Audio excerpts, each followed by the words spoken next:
विपक्षी नेताओं ने पीसी करी तो बस उसमें दो बातें निकल कर आई। पहला लालू का बयान जिसमें लालू कहते हैं कि राहुल जी अब शादी कर लीजिए, हम सब बाराती हैं।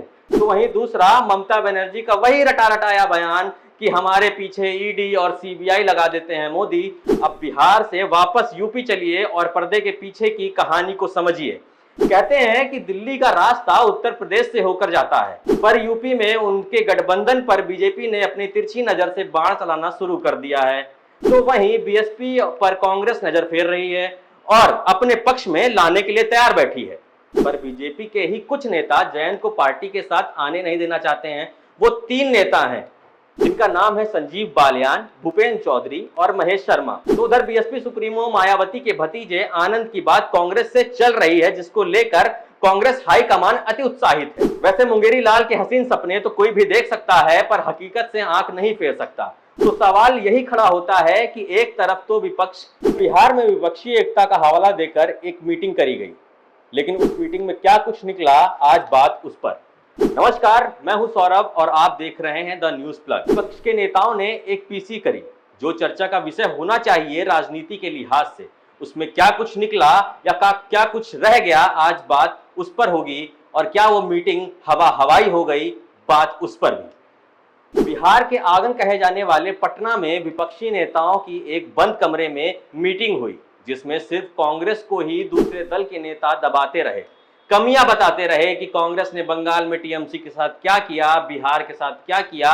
मोटा माटी समझे तो विपक्ष की दूसरी पार्टियां नहीं चाहती हैं कि कांग्रेस के छाते के नीचे वो जाकर चुनाव लड़े। तो उधर कांग्रेस कई राज्यों में चुनाव जीती हुई पार्टी है, तो दबने के लिए तैयार नहीं है। जब विपक्षी नेताओं ने पीसी करी तो बस उसमें दो बातें निकल कर आई। पहला लालू का बयान जिसमें लालू कहते हैं कि राहुल जी अब शादी कर लीजिए, हम सब बाराती हैं। तो वहीं दूसरा ममता बनर्जी का वही रटा रटाया बयान कि हमारे पीछे ईडी और सीबीआई लगा देते हैं मोदी को हटाओ नहीं तो 2024 का चुनाव देश का आखिरी चुनाव होगा। ये तो बात हो गई पर्दे पर जो चल रहा है। अब बिहार से वापस यूपी चलिए और पर्दे के पीछे की कहानी को समझिए।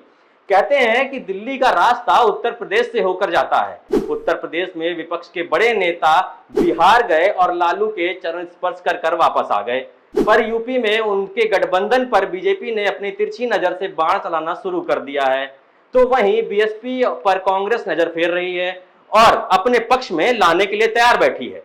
पश्चिमी यूपी की बड़ी पार्टी जो कि सपा के साथ गठबंधन में है, जयंत चौधरी की पार्टी, वो सपा से खिसक रही है और जयंत की बात बीएसपी और कांग्रेस से चल रही है और लगभग बात पक्की भी हो गई है। इसकी अनाउंसमेंट भी जल्द हो सकती है, पर बीएसपी कांग्रेस के साथ जाएगी कि नहीं जाएगी, इस पर थोड़ा संशय है। थोड़ी सी बात पर्दे के पीछे से भी हटी नहीं है। उधर बीजेपी राजभर को अपने पाले में पहले ही ले आई है, कुछ दिनों में इस बात का ऐलान भी हो जाएगा।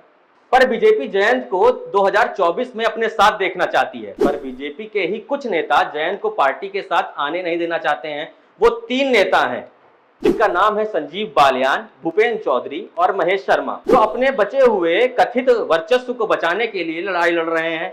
इन तीनों की स्थिति आपने 2022 के उत्तर प्रदेश के इलेक्शन में देख रखी है, जिसके बाद ऐसा लगता नहीं है कि बीजेपी का हाईकमान इन तीनों नेताओं की बात को मानेगा। इसके चांस बेहद ही कम है। जयंत को बीजेपी से ज्यादा सीटों की उम्मीद है, पर बीजेपी जयंत को उतनी कम सीटों पर रोकना चाहती है। तो वहीं सपा के साथ किसी भी हालत में जयंत जाना नहीं चाहते। तो उधर बीएसपी सुप्रीमो मायावती के भतीजे आनंद की बात कांग्रेस से चल रही है, जिसको लेकर कांग्रेस हाईकमान अति उत्साहित है। कांग्रेस का मानना है कि वो इस बार सपा के साथ नहीं जाएगी और बीएसपी भी सपा के साथ जाने के लिए तैयार नहीं है और आंख बंद कर बैठी हुई है, क्योंकि यूपी से विपक्ष के सारे बड़े नेता के तौर पर अखिलेश यादव कमान संभाले हुए हैं, जो मायावती को हजम नहीं हो रहा है। वैसे मुंगेरी लाल के हसीन सपने तो कोई भी देख सकता है, पर हकीकत से आंख नहीं फेर सकता। तो सवाल यही खड़ा होता है कि एक तरफ तो विपक्ष एक होने की बात कर रहा है, पर उसके सहयोगी ही फूफा की तरह रूठे हुए घूम रहे हैं। यूपी में विपक्ष का गठबंधन टूट रहा है, तो 2024 में सारे विपक्ष नेता एक कैसे होंगे, बात सबसे बड़ा सवाल उसी पर है। आप हमारी इस वीडियो पे क्या राय रखते हैं, हमें कमेंट बॉक्स पर लिखकर बताएं। अगर आपने हमारा चैनल सब्सक्राइब नहीं किया है तो चैनल को सब्सक्राइब कर लें और बेल आइकन को प्रेस कर लें। धन्यवाद।